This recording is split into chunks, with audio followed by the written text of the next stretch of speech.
right in the kisser. How the devil are you?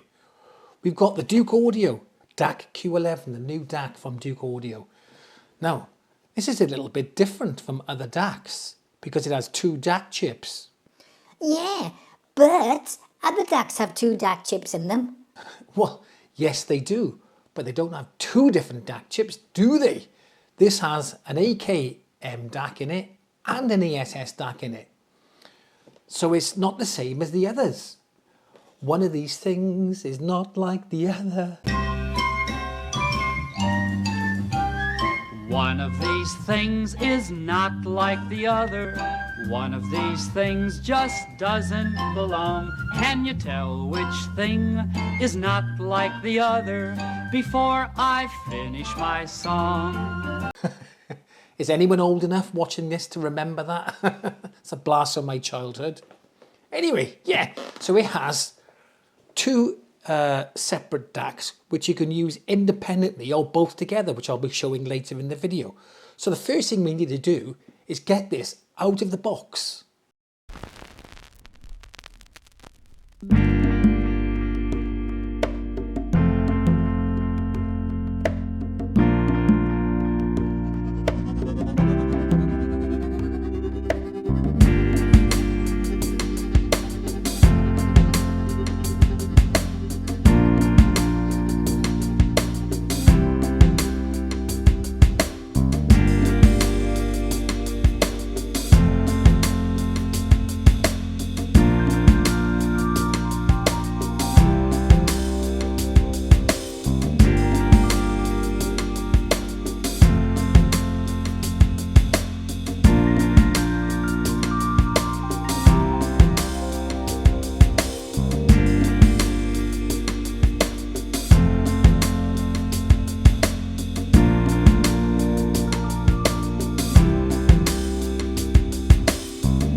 Ta-da!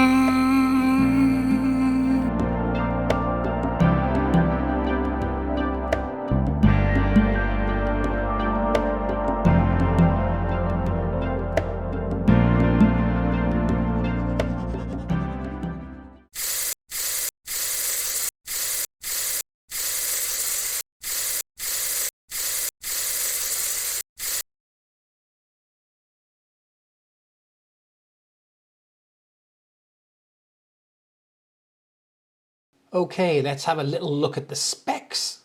So the DAC chips we've got are the ESS 9038Q2M and also the AK4493.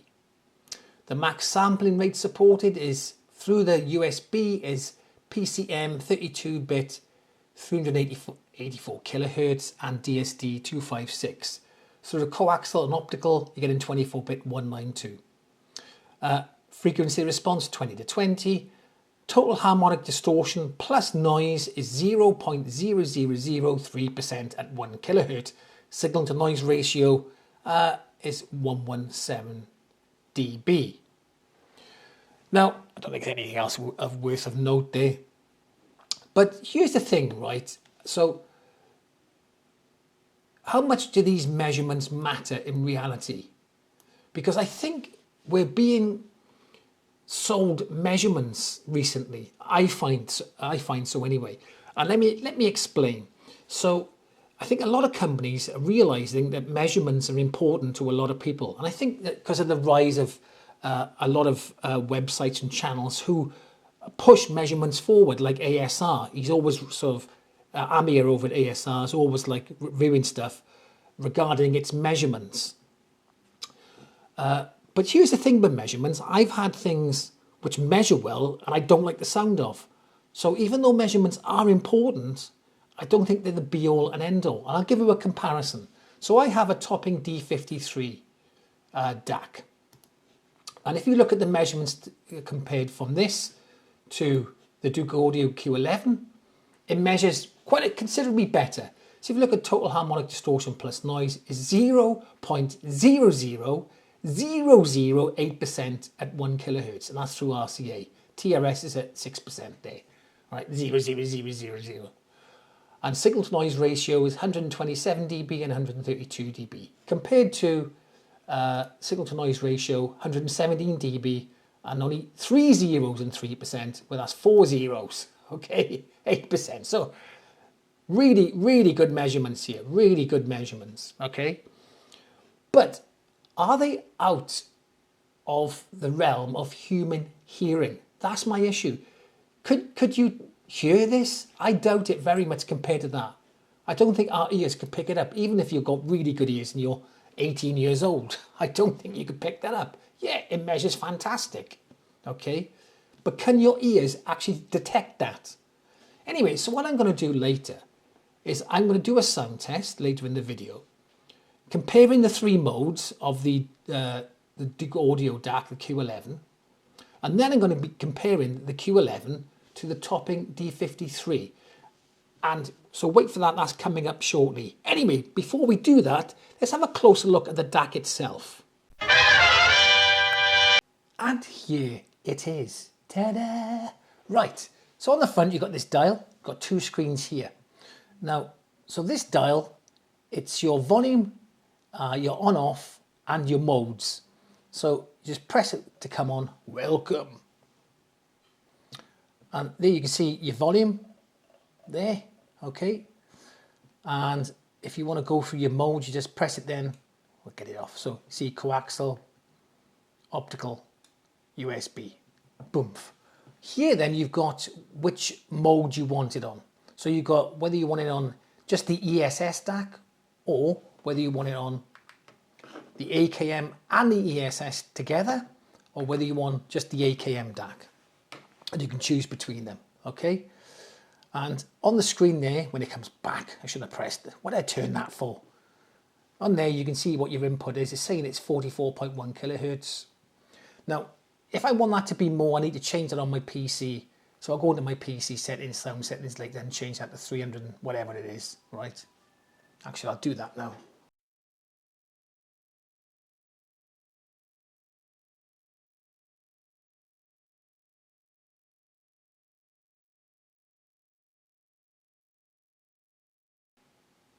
There you go, it's 384 kilohertz now.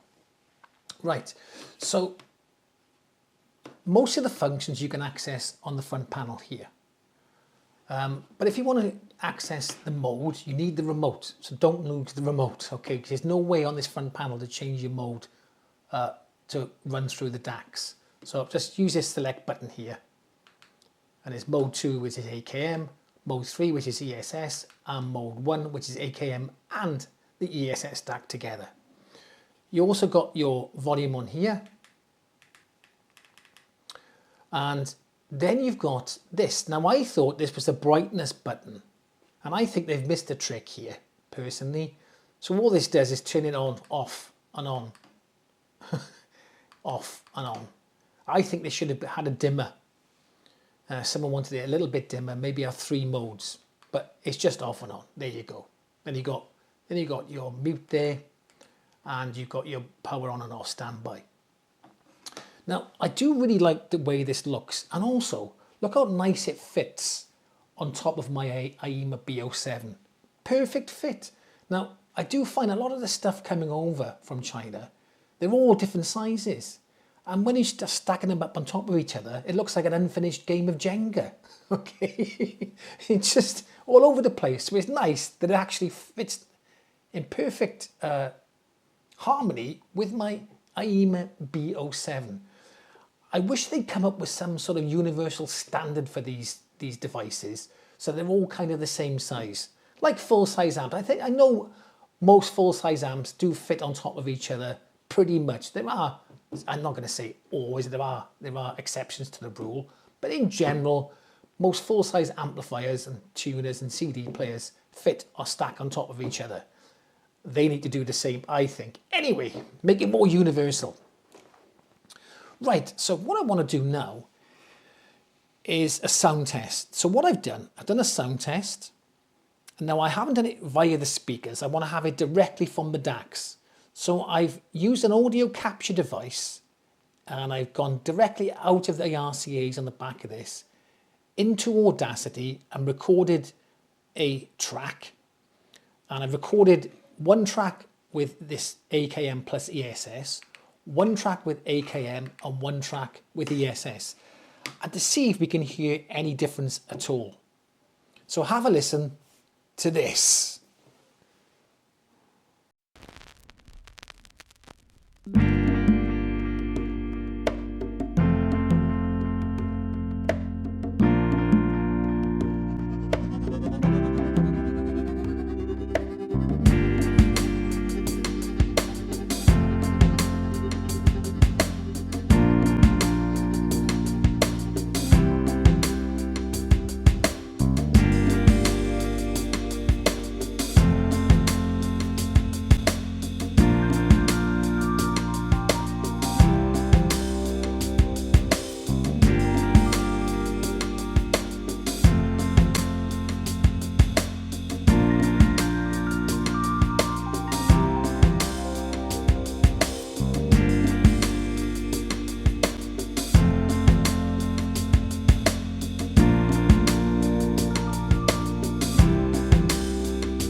So what do you think?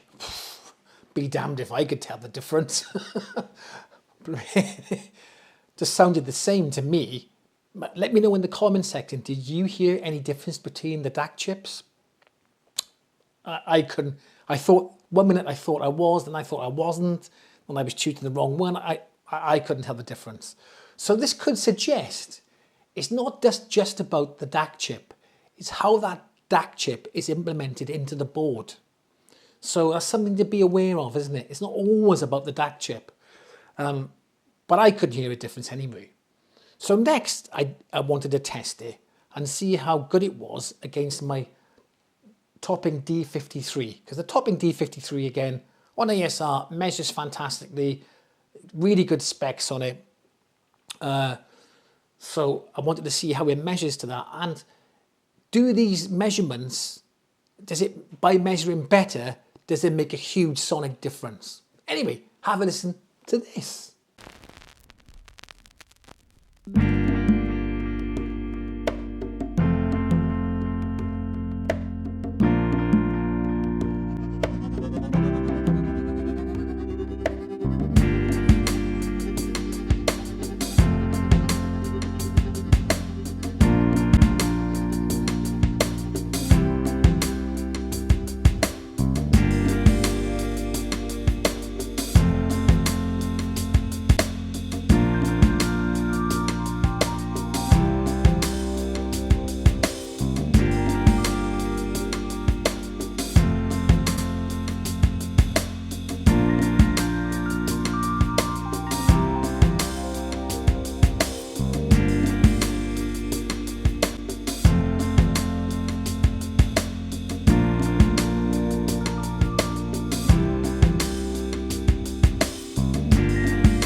So what do you think of that?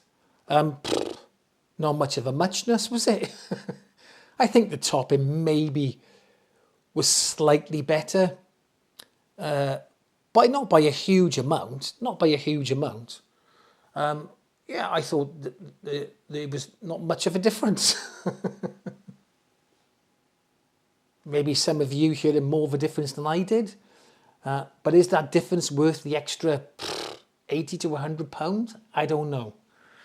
Also, what I like about this Douk Audio DAC-Q11 is its simplicity. For most of us, all we want is a device that you plug in, turn it on and play it. That's all we're asking for, right?